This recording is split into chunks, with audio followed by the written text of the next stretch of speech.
All right, welcome back. We're jumping back into Karma Yoga Yeah. with Chapter 2. Yeah. And this chapter is really interesting. It's one that gets you thinking. Yeah. Remember back in Chapter 1 how we explored that idea of selfless action, Mm-hmm. without being attached to the results?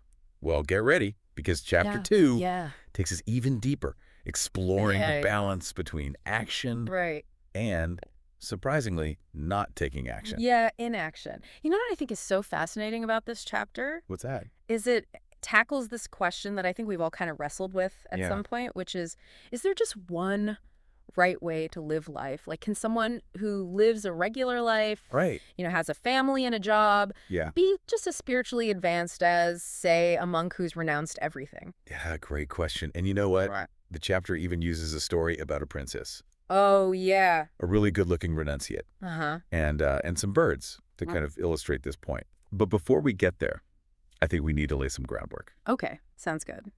So the chapter starts off by introducing these three fundamental forces. Right. They're called sattva, rajas, and tamas. Yeah. You can think of these as like basic energies Mm-hmm. that make up everything in the universe, even us. Right. They're everywhere, even in us. So sattva is all about balance and harmony. Right. Rajas is that fiery energy of action and passion. Yeah.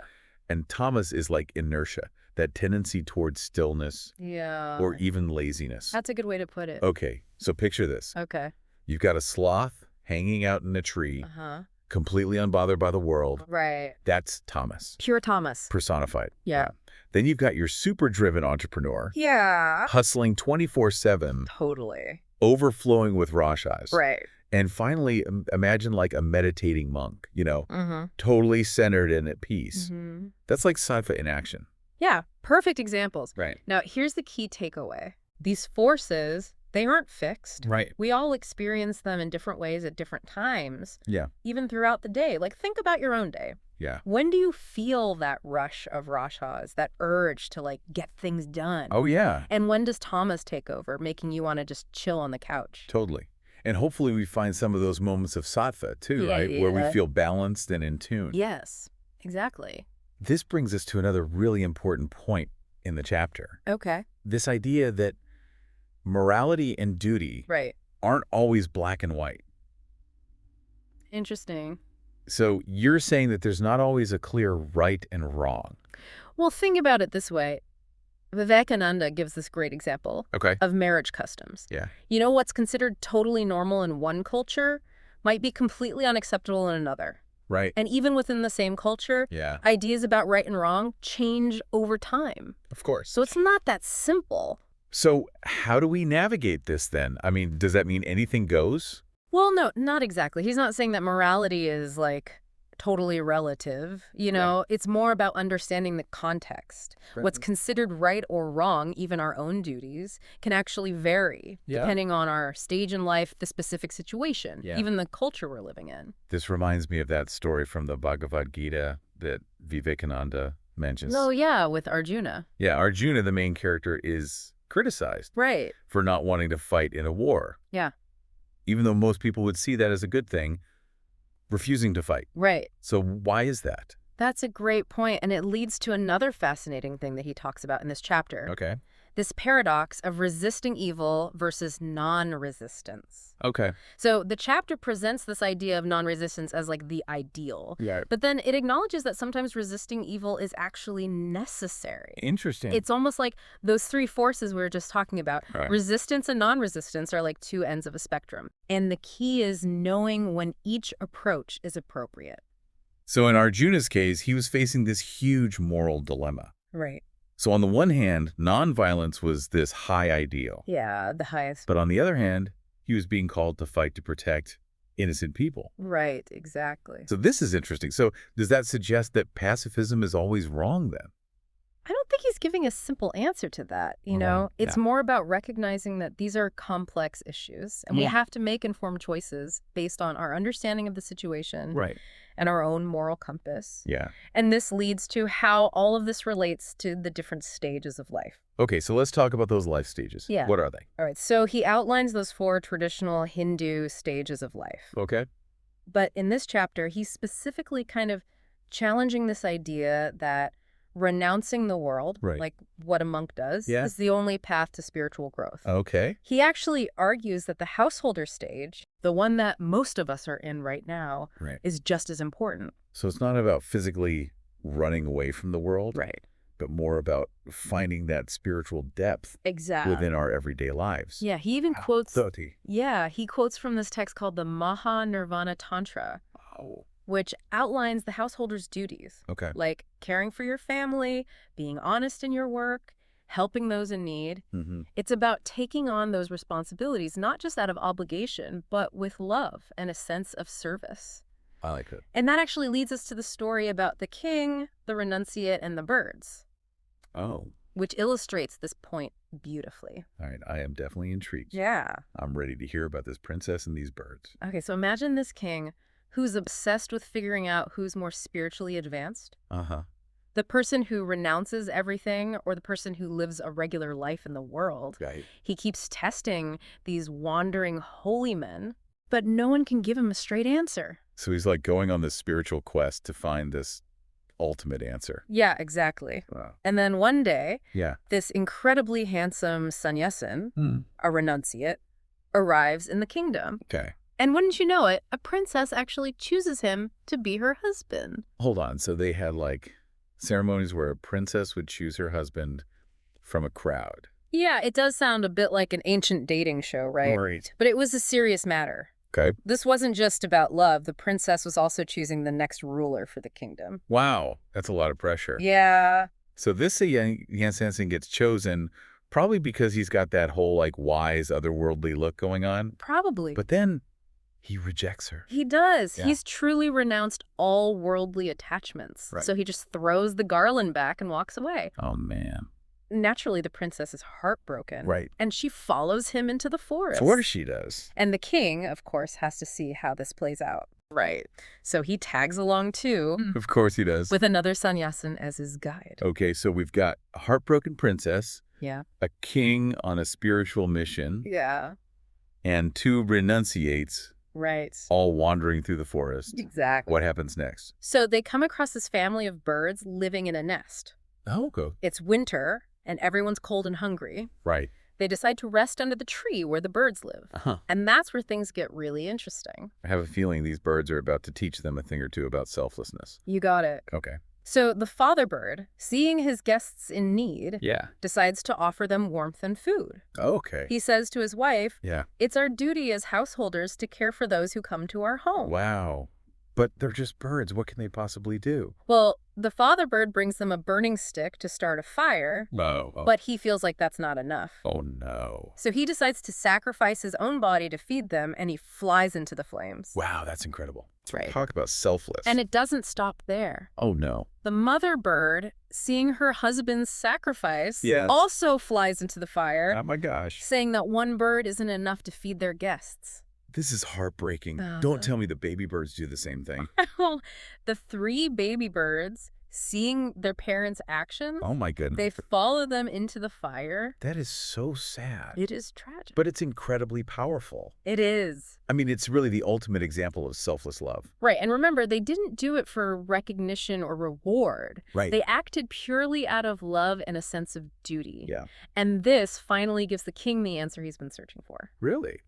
So the sannyasin who brought him to the forest, he explains, Yeah. both the renunciate and the birds embody selflessness, just in different ways. So it's not about which path is better, Right. but it's about the intention behind our actions. Precisely.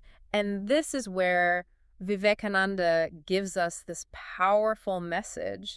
He says, each is great in his own place. The duty of one is not the duty of the other. Wow. So it's about recognizing that there are many paths to spiritual growth Yeah. and embracing our own path, whatever that is, Right. with complete sincerity Yeah, and yeah. selflessness. Exactly. But yeah, how do we apply all this to our own lives, though? Yeah. Good question. I mean, we're not all going to encounter princesses and self-sacrificing birds every day. That's true. That's a great question, and that's a perfect segue into the next part of our deep dive. I'm ready. It's easy to get caught up in those dramatic examples, you know, Right. like the birds sacrificing themselves. Yeah. But the real challenge is, how do we actually live this out in our everyday lives? Right, exactly. In those, sometimes mundane moments. Right, because it's not like we're facing these life or death decisions every day. Yeah. So how do we take these big ideas and translate them into something practical? That's where this concept of swadharma comes in. So Vivekananda talks about this idea of fulfilling our own unique duty, our swadharma, Wow. in whatever stage of life we're in. So it's like our own personal blueprint for fulfilling our purpose. You could say that. It's about recognizing that each of us has unique talents and skills and responsibilities. Right. And fulfilling our swadharma means using those gifts to contribute to the world. Okay, so for a student, Yeah. that might mean focusing on learning and expanding their knowledge. Right. But for someone like me, a podcast host, what would my swadharma look like? Well, think about it.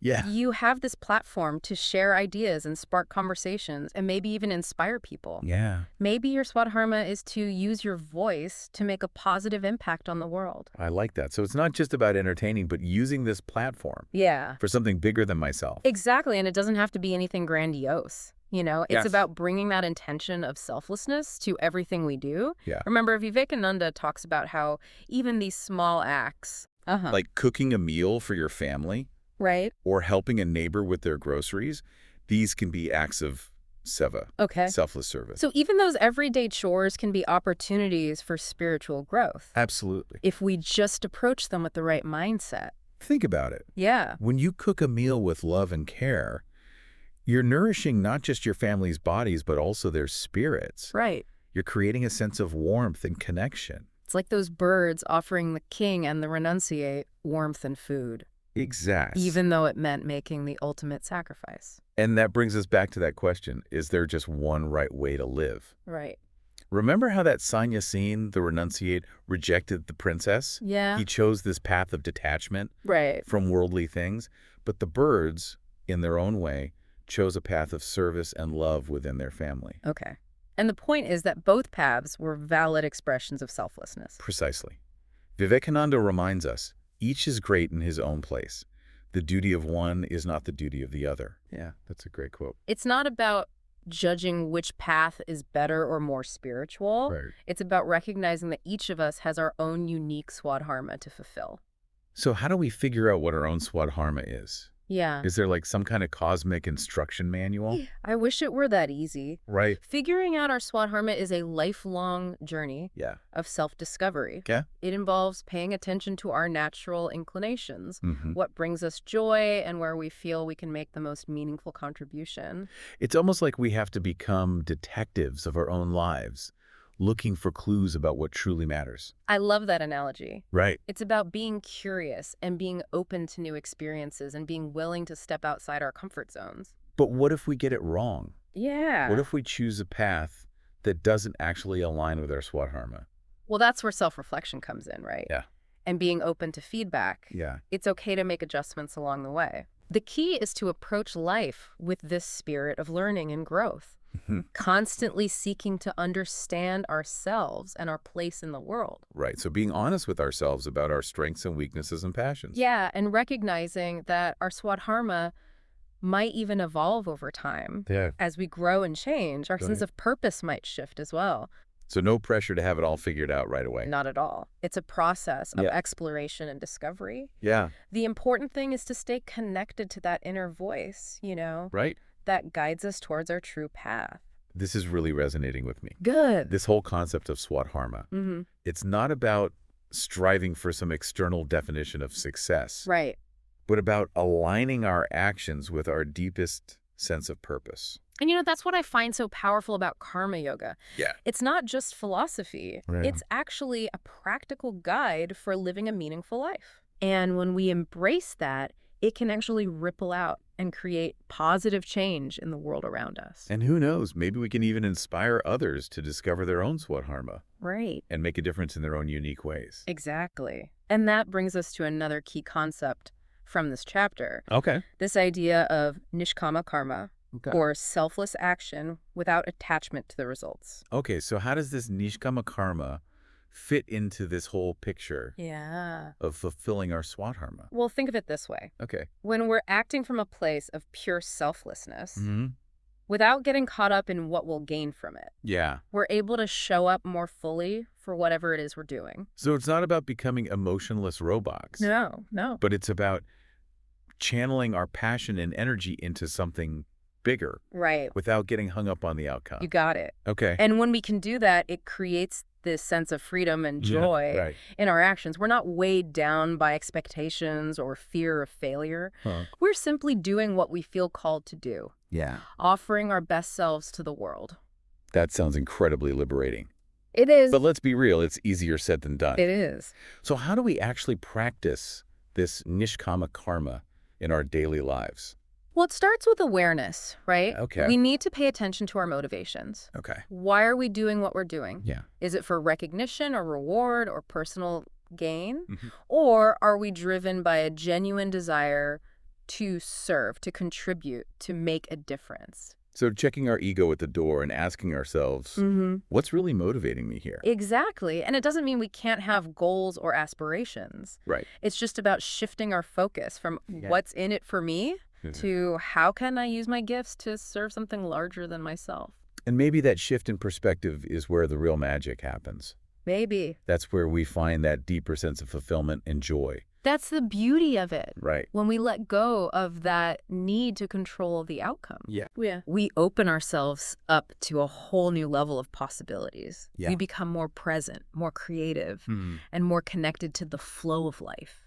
So it's not about denying our desires or ambitions, but aligning them with a deeper purpose. Exactly. And letting go of that need to micromanage the outcome. And remember, it's a practice. Okay. That's a journey. There will be times when we get caught up in our ego. Yeah, of course. And our desire for results. Right. But with awareness and intention, we can always come back to that place of selfless action, of nishkama karma. Okay. This is starting to make a lot of sense. It could. But I'm wondering, how does all of this relate to the bigger picture of karma yoga? Right. We've talked about swadharma and nishkama karma, Yeah. but how does it all tie together? That's a great question. And it's what we'll explore as we go deeper into this chapter. Okay. It's about recognizing that every action, even the most mundane, can be an act of service, a way to fulfill our unique purpose, our swadharma. Right. And when we approach our actions with that mindset, that spirit of selflessness, it becomes a transformative practice, a path to spiritual growth and liberation. So it's not just about what we do, but how we do it. Absolutely. It's about bringing that intention of love and service and detachment to every aspect of our lives. Yeah. From the smallest tasks to the biggest decisions. It's about transforming the mundane into the sacred. Exactly. And I have a feeling that's where we're heading next in this deep dive. You're right on track. Okay. So stay tuned as we explore how these concepts can help us navigate the complexities of life with greater awareness, purpose, and joy. All right. So we've talked about swadharma, our unique duty, and nishkama karma. Yeah. Selfless action without attachment to results. Right. But how does all of this actually play out in our lives? Well, think about it this way. Every action we take, even something as simple as making breakfast or commuting to work, can be an opportunity to practice these principles. So it's not just about these big gestures or heroic acts. Right. It's about finding that spirit of selfless service. Exactly. In those everyday moments. Remember that story of the birds? Yeah. Their act of self-sacrifice was extraordinary. Yeah. But it highlights this potential for selflessness. Right. In even the smallest of actions. It's like, okay, maybe I'm not going to be called upon to save the world from some evil demon. Right. But how can I be a little more selfless than my interactions with my family, my coworkers, even the baristas at my local coffee shop? Yes. Yeah. And when we start to see every action as an opportunity for selfless service, it can transform our perspective. Yeah. We begin to approach our work, our relationships, even those mundane tasks, with a sense of purpose and meaning. It's almost like we're turning those everyday chores into acts of devotion, right? Exactly. It's not about denying the reality of those tasks, Right. but it's about shifting our mindset Yeah. Instead of thinking, oh, I have to do the dishes. Yeah. Maybe we can think, how can I do this with care and attention? Maybe even make it a small act of service to my family. And maybe that shift in perspective is what makes all the difference. Maybe. You know, instead of feeling burdened by it, we feel a sense of purpose. Yeah. And even joy in those actions. Precisely. And that's where the magic of karma yoga comes in. Yeah. It's not about following a rigid set of rules. Right. It's about cultivating an inner state of being, a way of approaching life with awareness, intention, and selflessness. So it's not just about what we do, but how we do it. Absolutely. It's about bringing that spirit of nishkama karma, that detachment from results, into everything we do. Right. It's about letting go of that need to control the outcome and focusing on offering our best selves to the world. And when we do that, it creates this ripple effect, right? Exactly. Our actions, even the small ones, can inspire others to do the same. Think about those birds again. Yeah. Their selfless act had a profound impact on the king and the renunciate. Right. It shifted their perspective and opened them up to a deeper understanding of selflessness. But it's like we're all interconnected. Yeah. And our actions, no matter how small, can have this positive impact on the world around us. Yes. And that brings us back to the core message of this chapter. What's that? It's about embracing our swadharma, fulfilling our unique duty with a spirit of selfless service and detachment. Yeah. It's about recognizing that every action, every interaction is an opportunity to express our highest selves and to contribute to the well-being of all. This has been a really insightful deep dive into Chapter 2 of Karma Yoga. We covered a lot of ground, from those three forces of sattva, rajas, and tamas, to this whole concept of swadharma and the power of nishkama karma. Yeah, and the beauty is that these concepts aren't just theoretical. They're practical tools that we can use to navigate the complexities of everyday life with more awareness and purpose and joy. So as we wrap up, I have one final question for you. Okay. If every action can be an act of self-sacrifice, how might that change the way we approach our day? That's a great question. You know, it's something to ponder. Yeah. As we move into Chapter 3. Yes. Which I have a feeling is going to take us even deeper into the heart of Karma Yoga. I agree. There's always more to explore on this path. Right. Until next time, keep those three forces in check. Yes. Embrace your swadharma with a whole lot of heart. And remember, even those smallest acts of kindness can create ripples of positive change in this world. I love that. Yeah.